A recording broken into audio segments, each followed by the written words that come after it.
जाए सब बिछाना बिछा दी।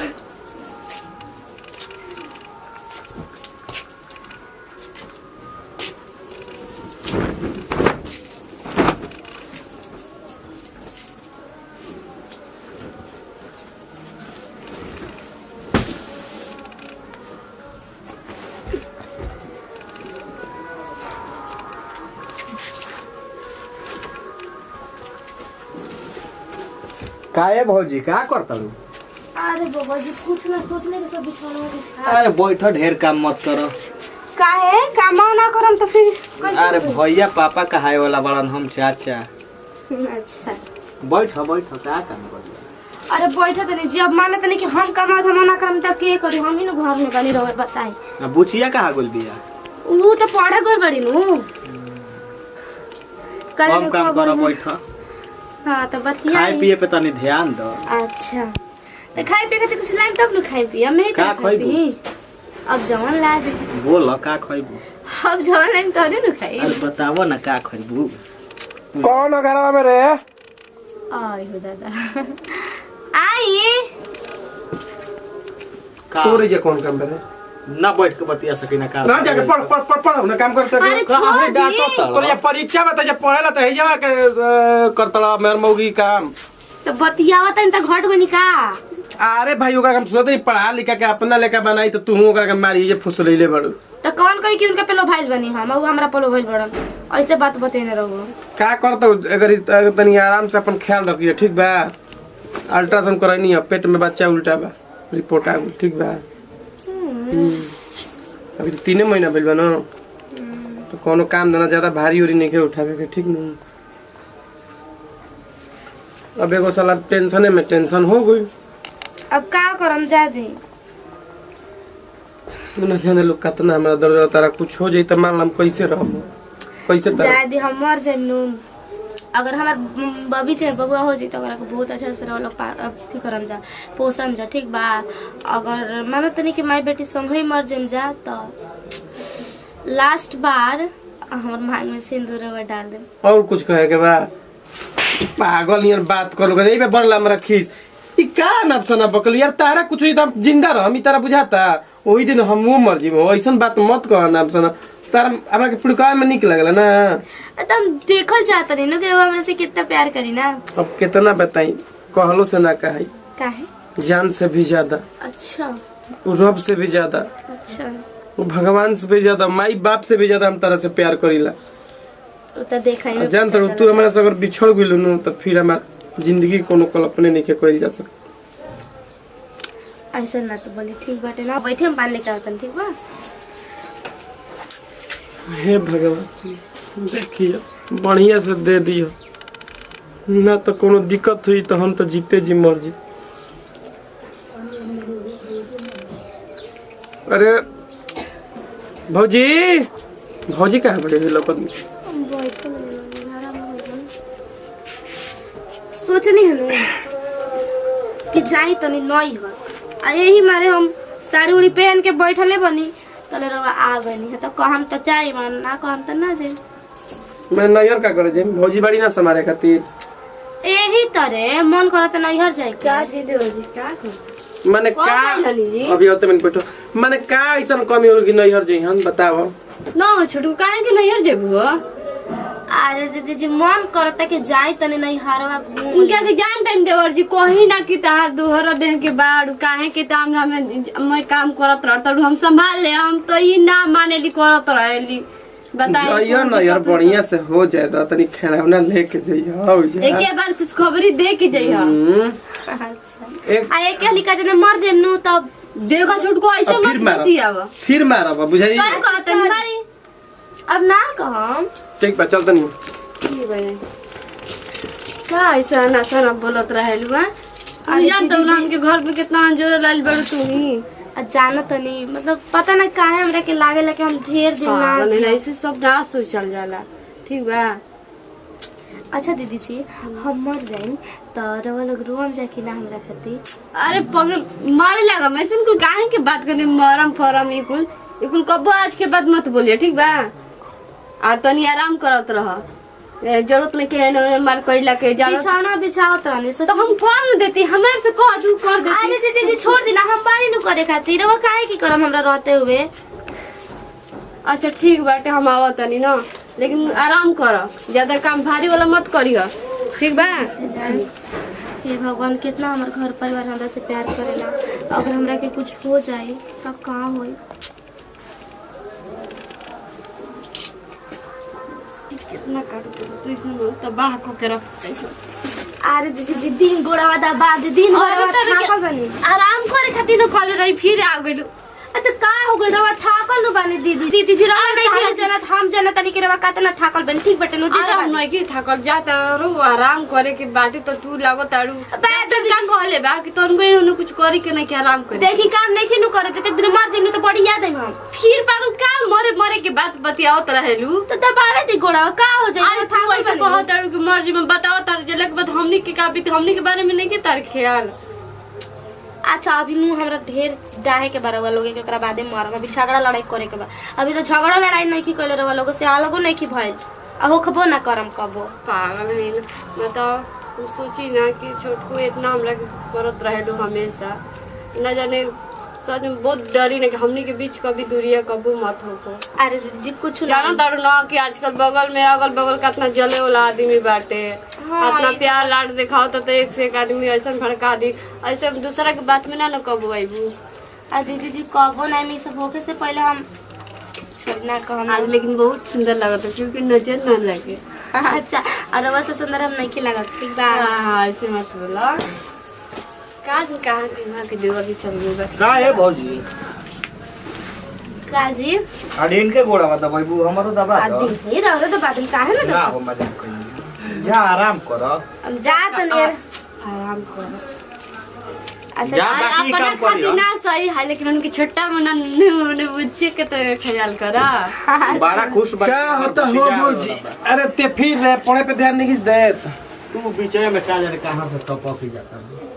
कैसा लगता है हमनी के देवर भौजी? बहुत सुंदर लागत है जरा देवर भौजाई के केहू के नजर ना लगे। देख हमनी कितना खुशी बना, हमनी कितना परिवार हंसत के बकारे भाई। हम बहुत खुश नसीब बन के ऐसा हमरा के बस एगो ओकरे कमी बा जो आवे वाला बा। हाँ वो पूरे हो जाए चिंता मत कर, बस थोड़ा दिन के इंतजार बैठे। हमनी का सही हंसत खेलत परिवार रहित हमेशा रही का है ना। हमनी के केकर केहू के कुछ बिगड़ले बन जाए तब का जी केकर का बिगड़ले बने। भगवान हमनी के ऐसे ही हमेशा परिवार में सुखी कैले रस, कभी दिन ना आवे।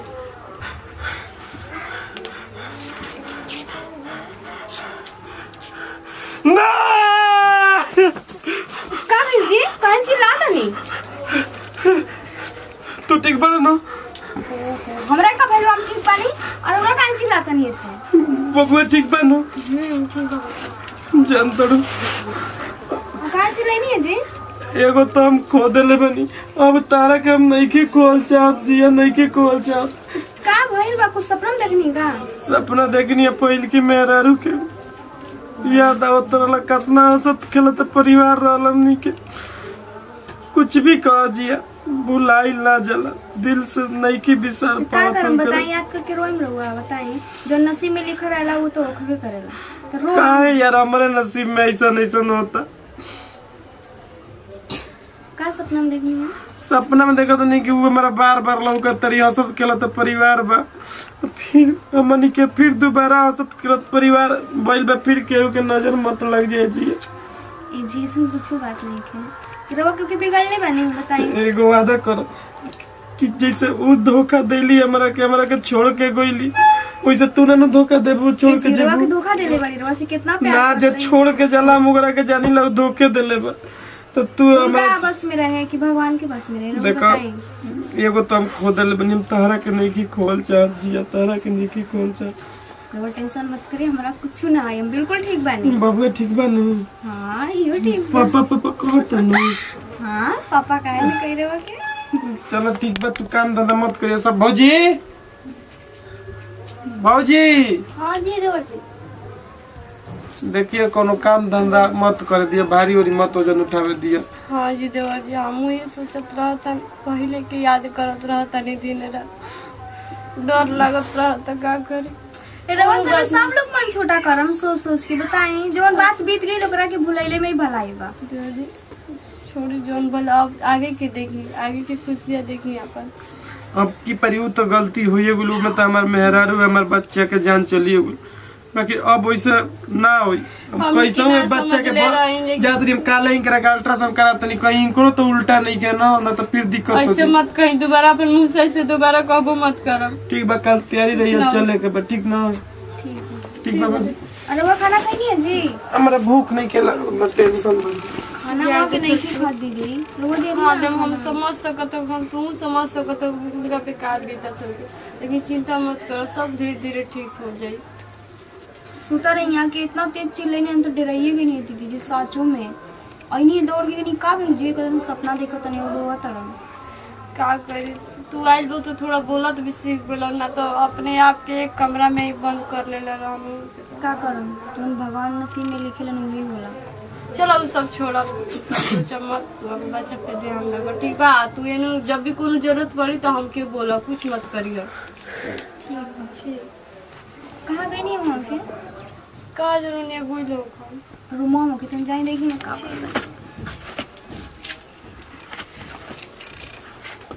हे भगवान, फिर से हमने के दोबारा खुशी आयल बाटे घर परिवार में। ऐसा दोबारा को अब मत करब कि हम कहाँ सब जिंदगी फिर से तो नर्क बन जाए। हमेशा ये सबसे दूर रख ले रहा और हमारे परिवार के फिर से खुशियाँ ला दी बना के रखिए, कोनो दिक्कत मत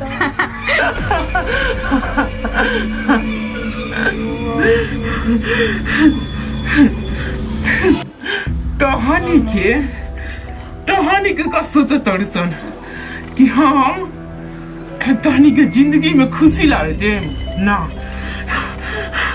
कबो ना होके दे, कबो ना होके दे, वैसन कबो ना होके दे।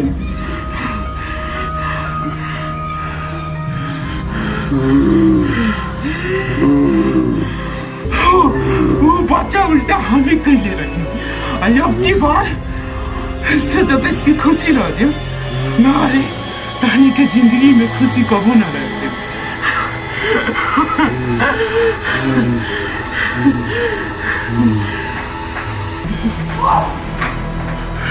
सोचा तड़ी सन जिंदगी में खुश रहेगी,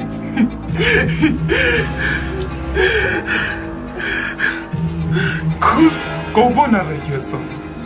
हमारा जिंदगी साथे खिलवाड़ कइले रहे, ओकर जिंदगी कबो ना खुश रहे, कबो ना।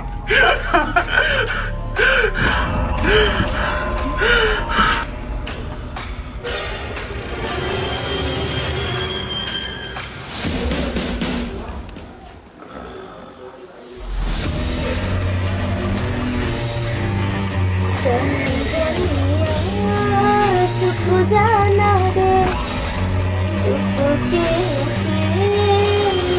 जाना रे, चंदनिया चुप जाना रे, चुप खुशबू क्या है?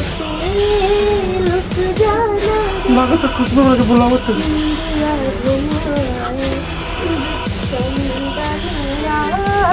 छुप जाना रे, चुपके से लुक जाना रे, चंदनिया छुप जाना रे, चुपके से लुक जाना रे, निंदिया घुमो आए बिटिया मेरी सो जाए, निंदिया घुमो बिटिया मेरी सो जाए, निंदिया घुमो आए बिटिया मेरी सो जाए, ला ला ला ला ला।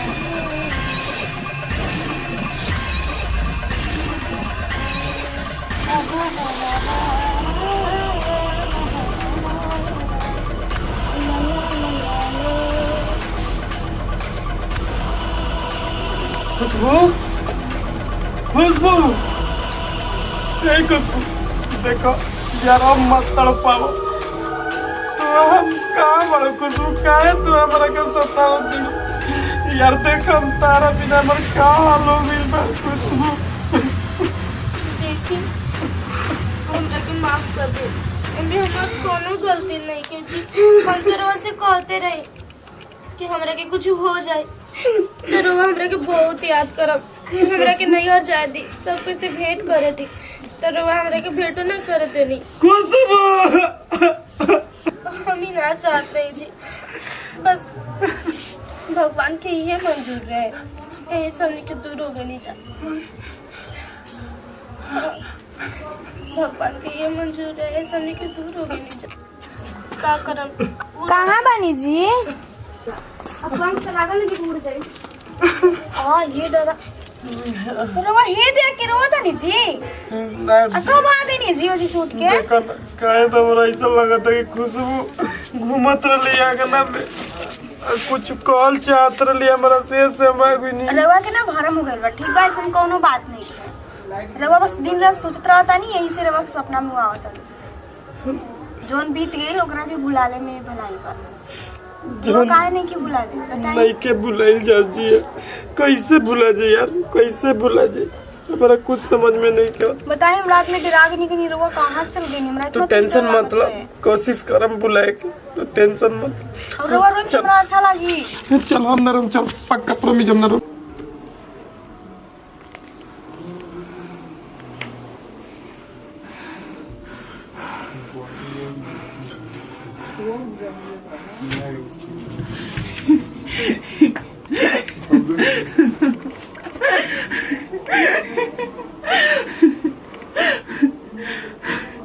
हमार जिंदगी उजाड़ के इतना खुशी से सुतल बड़ी चैन से तोरा के ना रहे दे। तू का सोचत तड़ कि हम गोद भर के खुशी लाइन घर में उबो ना लागे दे।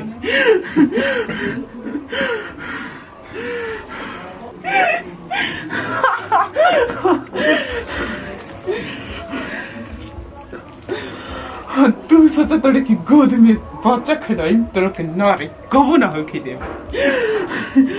आज तोर बच्चा मार की चैन से हम जैसे हमारे के तड़पैले बा वैसे ही ये करके तड़पाएंगे। तेरे बच्चा ना खिलाई दी। अरे तू कौन है रे?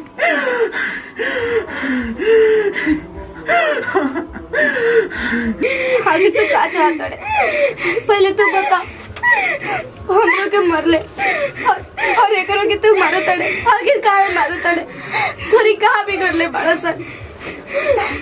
कम से कम हमारे के मार के चैन से रहो ओकरा के काहे मारो तड़े। हम जब से जिंदा रही जब से हम चैन से ना रहो हमार जिंदगी तबाह कर देलस। अरे आखिर कहाँ देले बतरा संग की तब जिंदगी तबाह हो गइल बा। बताओ तो जान से ज्यादा एक से प्यार करत रही, दिल से भी ज्यादा प्यार करत रही, ज्यादा चाहनी मगर ये हमरा संगे धोखा कइलस। सुनल चाहत रे सुनल चाहत तो सुन।